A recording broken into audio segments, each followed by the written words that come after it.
Drama Perempuan Tidak Ternikah mengisahkan tentang Keisha, seorang gadis yang dibesarkan oleh neneknya selepas bapanya berpisah.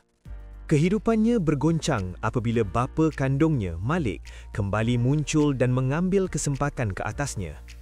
Dalam usaha mencari sinar baharu, Keisha bergantung harapan kepada tunangnya, Adli. Namun hubungan mereka berdepan tentangan apabila ibu Adli enggan merestui perkahwinan tersebut. Keadaan menjadi semakin rumit apabila bapa Keisha menuntut wang sebagai syarat untuk menandatangani surat pengakuan nikah Keisha setelah terbongkar rahsia bahawa Keisha sebenarnya adalah anak luar nikah. Terdesak mempertahankan cinta dan maruah, Keisha dan Adli mengambil keputusan untuk bernikah di Siam. Namun, kebahagiaan yang dikecapi hanya seketika apabila Keisha diuji dengan kehilangan serentak dua insan paling bermakna dalam hidupnya. Nenek yang menjadi tempat bergantung pergi akibat serangan jantung, manakala Adli pula meninggal dunia dalam kemalangan.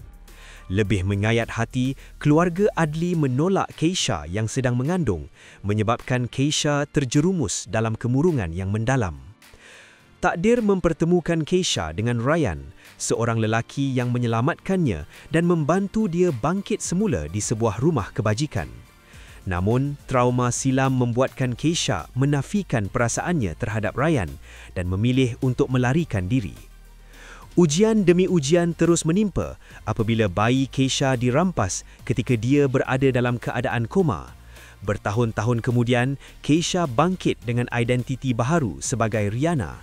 Kehadiran Ringo, seorang lelaki budiman, mengubah hidupnya. Segalanya berubah apabila Keisha akhirnya mengetahui kebenaran tentang masa lalu anaknya, memaksanya berdepan dengan kesedihan yang belum terlerai, pengampunan dan perjuangan untuk menuntut kembali apa yang telah dirampas daripadanya. Luka lama yang kembali menghantui mencetuskan dendam yang lama terpendam, menjadikan perjalanan hidup Keisha satu perjuangan antara reda dan pembalasan.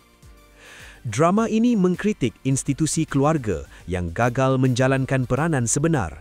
Watak-watak dewasa lebih mementingkan maruah, wang dan nama baik berbanding keselamatan emosi seorang anak.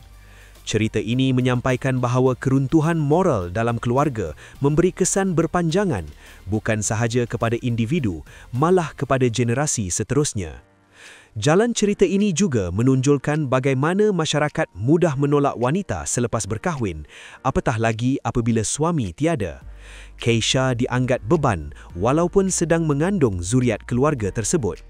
Ini mencerminkan realiti pahit bahawa nilai seorang wanita sering diukur berdasarkan status perkahwinan, bukan kemanusiaannya atau pengorbanannya.